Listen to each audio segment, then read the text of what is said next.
यही सोच रहे हो ना, 3 महीने बचे हैं, कैसे होगा। अभी तक तो केवल और केवल लेक्चर कंप्लीट हुए हैं। पता नहीं मैं सीए के लिए बना भी हूं कि नहीं बनाऊं। वैसे ही सीए ना बहुत ज्यादा टफ है। तो मैं बता दूं दोस्त, ये टाइम ना पैनिक करने का नहीं बल्कि प्लानिंग करने का है। और उसी में मैं हेल्प करूंगा तुम्हारी ये 3 मंथ की पूरी स्ट्रेटजी बनाने में कि आखिर कहां से पढ़ना है, कैसे पढ़ना है, और सबसे इंपॉर्टेंट इसको इंप्लीमेंट कैसे करना है। मेरे को पता है यार, ये जो सीए कोर्स है ना, उसमें तुम्हारी भी कुछ लाइफ ऐसी ही चल रही होगी। लेक्चर, लेक्चर के बाद घर, घर के बाद सेल्फ स्टडी, और डेली का रूटीन यही होगा। बट दोस्त ये समझ, ये ना एक प्रोसेस है। इस प्रोसेस से मैं भी कभी गुजरा हूं और तुम भी गुजर के ना एक ऐसा पर्सन बनने वाले हो जिसके पास नॉलेज होगा, एक फ्रीडम होगी, और एक सबसे बड़ी बात वो रिस्पेक्ट होगी जो आपको सीए की डिग्री देके जाएगी। और इसीलिए ना मैं इस वीडियो को बड़ा पर्सनल रखना चाहता हूं। मैं इस वीडियो में बताना चाहता हूं वो गलतियां जो मैंने की और तुमको अवॉइड करना है। साथ ही होगा 3 मंथ का एक क्लियर प्लान। तो वीडियो को स्टार्ट करते हैं विद बिग बैंग। नोटबुक लेके रेडी हो जाओ, क्योंकि ये सारी चीजें आपको सिर्फ सुनना नहीं है दोस्त, सारी चीजें लिखना है, और सबसे जरूरी चीज इंप्लीमेंट करना है। तुमको पता, जब मैं पढ़ाई करता था ना, और मेरी कोई भी ऐसी नोटबुक नहीं रहती थी जहां पे मैं अपने नाम के आगे ना सीए लगा के ना लिख, हर जगह में सीए जो है वो लगा देता था। ये कहीं ना कहीं एक सुकून की फीलिंग देता था, और हमेशा एक मोटिवेशन बना के रखता था कि नहीं, अपने नाम के आगे ये 2 गोल्डन वर्ड जोड़ने हैं। और मैं चाहता हूं ना तुम भी अपने नाम के आगे फटाफट सीए लगा के कमेंट बॉक्स पे लिख दो।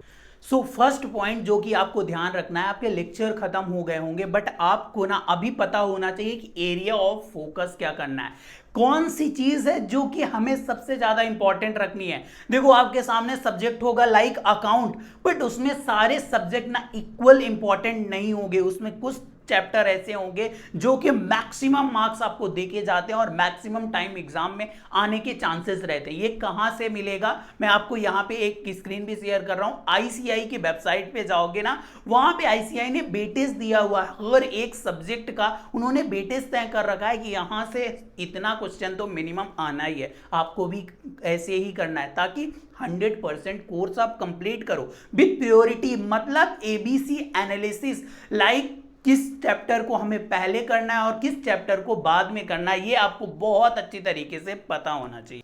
ये चीज आपको हेल्प करने वाली है लास्ट टाइम रस को अवॉइड करने में। आपको पता होगा कि आईसीआई के अकॉर्डिंग हमने पूरी सब्जेक्ट में सारे चैप्टर कवर किए हैं। उनको एक पोर्शन से डिवाइड कर लिया कि पहले हमें इन चैप्टर को करना है, सेकंड में ये करना और थर्ड में ये करना है। मतलब आप कुछ भी छोड़ के नहीं जा रहे हो, और पूरी एक प्रॉपर प्लानिंग है तुम्हारे पास कि एग्जाम के लास्ट तक हम किस सीक्वेंस में अपना रिवीजन करने वाले हैं। बट यहीं पे सवाल आता है कि भैया, मेरे दीदी हैं, भैया हैं, वो तो बोलते हैं ऐसा कुछ प्लानिंग व्लानिंग नहीं करना है, डायरेक्ट हमें ना एग्जाम में देनी है। तो क्या हमें इतना सब करने की जरूरत है? हमें क्या ऐसा टाइम पोर्शन बनाना चाहिए या नहीं? उसका जवाब मैं तुमको अभी दे देता हूं।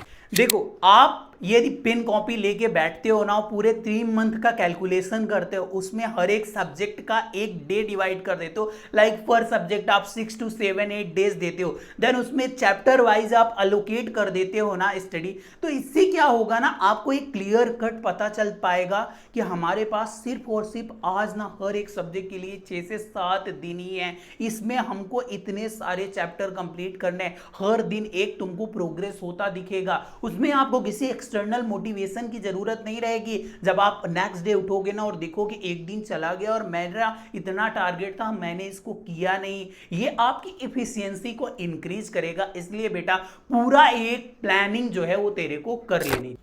ऐसे में बहुत सारे बच्चों का एक सवाल आता है, भैया हम ना अपना प्लान नहीं बना पाते हैं। एक काम करो ना, आप प्लान बना के दे दो, या फिर हम मेरे टीचर ने जो प्लान बनाया है उसको हमें एग्जीक्यूट करना है। मैं बोलूंगा दोस्त, तू ना सीए कर रहा है, तू बीए नहीं कर रहा है। तेरा स्टडी प्लान कोई भी नहीं बना के दे सकता है, बिकॉज उसको ये नहीं पता तू कितने बजे सो रहा है, कितने बजे जग रहा है, कब तेरा जो है वो इफेक्टिव टाइम है। सो मैं एक यहां पे पूरा तुमको प्लानर बता रहा हूं, और उसको तुम अपने अकॉर्डिंग कस्टमाइज करके ना पूरा स्केड्यूल रेडी कर सकते हो। सो देखो, यहाँ पे तुम्हारे पास 3 महीने हैं और तीनों महीने को हम अलग अलग डिवाइड करते हैं। फर्स्ट मंथ तुमको क्या करना चाहिए, सबसे पहले कंसेप्चुअल अंडरस्टैंडिंग, पहले प्रोविजन को समझना, उस केस स्टडी को समझना, देन उसके क्वेश्चन सॉल्व करना। मतलब तेरा पूरा का पूरा फोकस यही होना चाहिए कि एक बार हमने सारे के सारे कॉन्सेप्ट समझ लिए, उसके बाद मेरे को सारे क्वेश्चन लिख लिख के करने हैं। और ये करने में तेरे को जितना दिन लगता है ना, तू उस पूरे टाइम टेबल में डाल दे कि फर्स्ट रिवीजन में मेरे को इतना टाइम लगने वाला है। सेकेंड मंथ जो कि सेकेंड रिवीजन तुम्हारा कहलाएगा, उसमें तुमको क्या करना है, क्वेश्चन को एलिमिनेट करना है। मतलब बहुत सारे ऐसे क्वेश्चन होंगे जिनको तुमने सिर्फ कॉन्सेप्ट पढ़ा, तुमको पता ये हो जाएंगे, या फिर इलस्ट्रेशन वाले क्वेश्चन होते हैं जो कि बहुत छोटे छोटे क्वेश्चन होते हैं, उनके एग्जाम में आने के चांसेस बहुत कम होते हैं, उनको एलिमिनेट करो और केवल वही क्वेश्चन लिस्ट में रखो जहां पे तुम किसी पॉइंट पे तुमसे नहीं बन रही चीजें या फिर तुमको प्रोविजन भूल रहे। और इसके साथ ही तुम स्टार्ट करना अपना टेस्ट देना, क्योंकि जब आप टेस्ट दोगे ना तो आपको असलियत पता चलेगी कि मेरे मन में तो लग रहा है ये क्वेश्चन आ जाएगा, बट जब तू लिखेगा ना तब तेरे को पता चलेगा कहां कहां पे तू गलतियां कर रहा है। अब आते हैं थर्ड मंथ में जो कि आपका थर्ड रिवीजन होगा। यहां पे ट्राई करना है आपको अपने समरी नोट से पढ़ना है। इन 2 महीनों में तुमने कॉन्सेप्ट की एक समरी नोट्स बनानी है और उसी से थर्ड रिवीजन में तुमको रिवाइज करना है और केवल वहां पे करना है तुमको एलडीआर और एलएमआर क्वेश्चन। एलडीआर क्वेश्चन मतलब लास्ट डे रिवीजन, कुछ आप ऐसे क्वेश्चन होंगे जिन पे स्टार हैशटैग ऐसा मेंशन करोगे, और वहीं सबसे टफ वाले क्वेश्चन को आप नाम दोगे एलएमआर, जो कि आपको लास्ट मिनट रिवीजन मतलब एग्जाम से पहले देख के जाने हैं।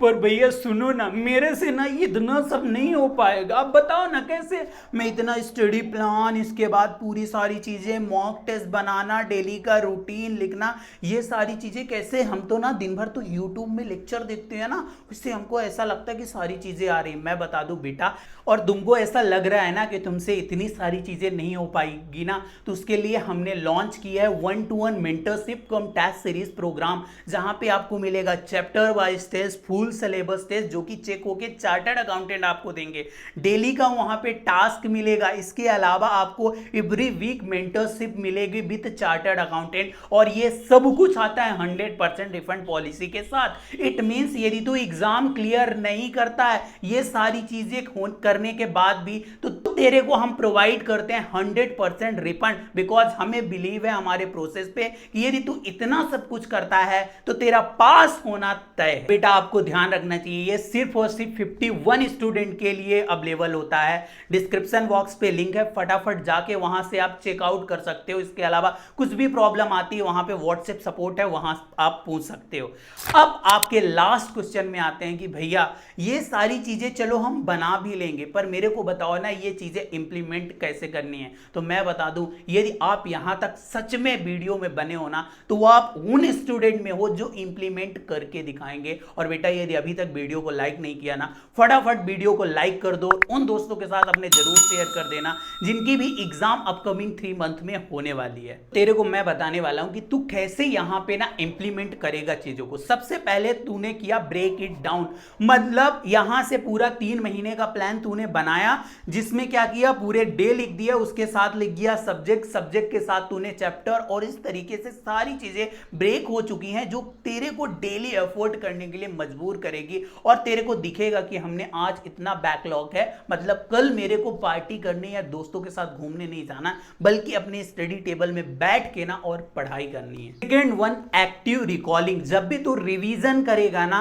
तो सिर्फ उसके रीडिंग नहीं करेगा, बल्कि बैठ के और सोचेगा इस प्रोविजन में क्या होना चाहिए, इनकम टैक्स में कौन से प्रोविजन है, कौन से मेरे लॉ में प्रोविजन आ रहा है, ऐसी सारी चीजें जो भी फॉर्मूले हैं तेरे को याद करना है। जब एक्टिव रिकॉल करेगा ना, तेरे इस दिमाग में ना थोड़ा जोर लगेगा और वो तेरे को लॉन्ग टाइम तक याद रहेंगे। इस ड्यूरेशन में ना तुम पहचानोगे अपना मोस्ट इफेक्टिव टाइम। हर एक के लिए ना अलग हो सकता है, कुछ के लिए वो मॉर्निंग का टाइम हो सकता है आप 6 बजे बैठो, 10-11 बजे तक ना विदाउट डिस्ट्रैक्शन आप पूरी तरीके से पढ़ सकते हो सकता है ये टाइम किसी के लिए नाइट में हो, पर ये आइडेंटिफाई करना बहुत जरूरी है। उस टाइम पे ना उस टफ सब्जेक्ट को आप पढ़ोगे जो कि आपको लगता है इसको ना करना बहुत मुश्किल चीज है, और उसी को आप करोगे उस टाइम पे जहां पे आपका बेस्ट निकल पा रहा हो। एंड फोर्थ वन है मॉक टेस्ट। बेटा सारी चीजें करके ना एटलीस्ट आपको 2 से 3 मॉक टेस्ट दे के देखने हैं।